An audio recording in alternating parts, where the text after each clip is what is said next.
आइए एक बार इस channel easy to learn by BK Mishra में फिर हम आपका स्वागत करते हैं। और आज हम लोग सीखेंगे ये कक्षा 10 की मैथमेटिक्स का एक्सरसाइज 1.2 का पांचवा सवाल है। उसमें है कि जांच कीजिए कि क्या किसी प्राकृत संख्या n के लिए संख्या 6 की पावर n अंक 0 पर समाप्त हो सकती है। ऐसा प्रश्न है। हमें पढ़ने के लिए सबसे पहले जरूरी होता है, जैसे हमें मैथमेटिक्स के अगर क्वेश्चन सॉल्व करने हैं तो प्रश्न एक बार पढ़ करके याद हो जाना चाहिए। ये क्वालिटी है कि आपको अच्छी तरह से क्वेश्चन लगाने में सुविधा होगी।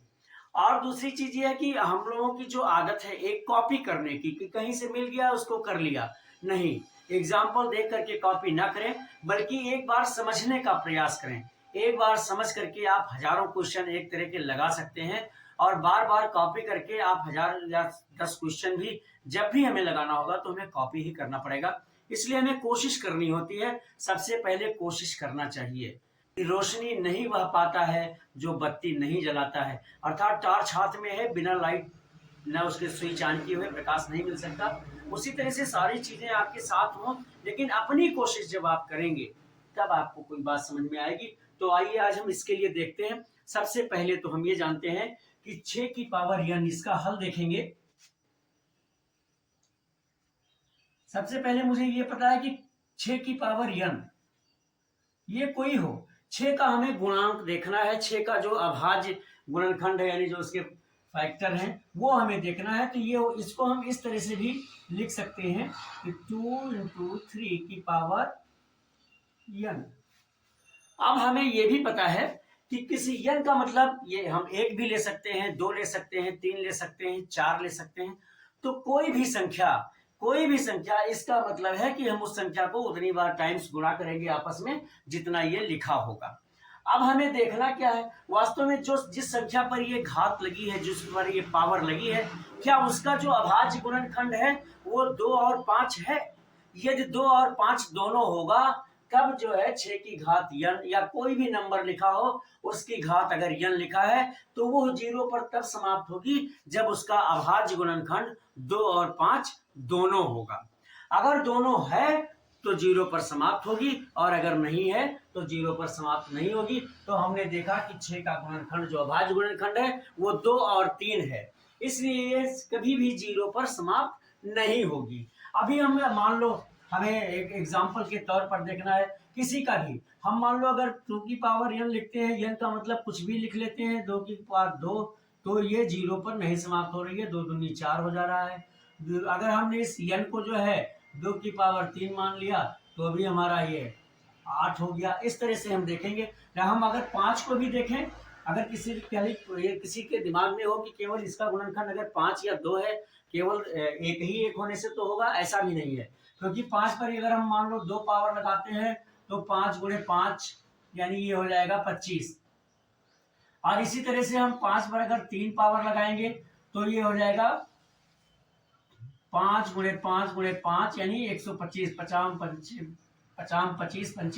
125 इस तरह से होगा। तो इसका भी कोई ऐसा अंक नहीं है n, 6 की पावर n कोई ऐसा अंक नहीं है जिसके लिए ये पावर 0, इसका जो है अंक 0 पर समाप्त हो।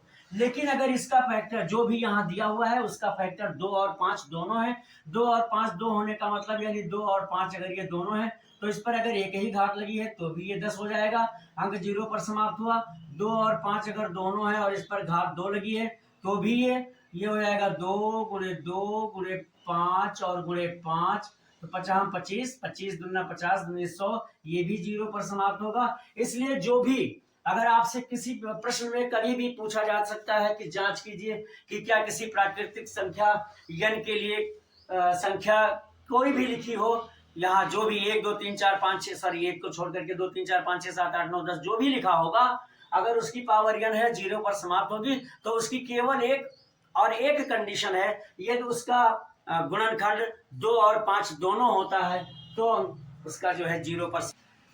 तो अब हम इसमें लिखेंगे कि चूंकि 6 का अभाज्य गुणनखंड अभाज्य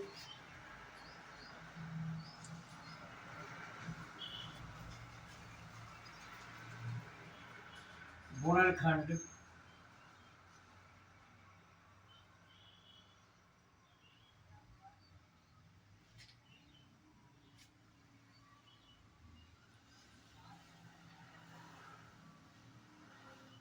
केवल 2 और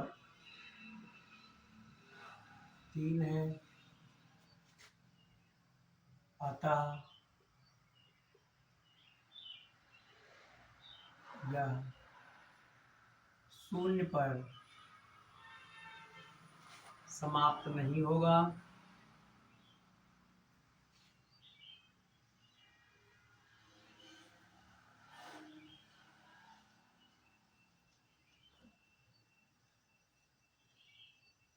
क्योंकि किसी भी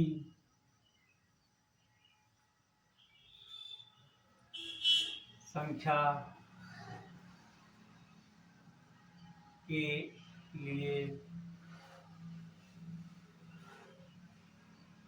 उसकी घात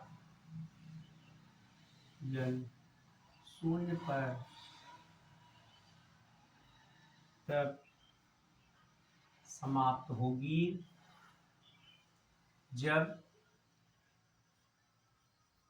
दी हुई संख्या का अभाज्य गुणनखंड दी हुई संख्या का अभाज्य गुणनखंड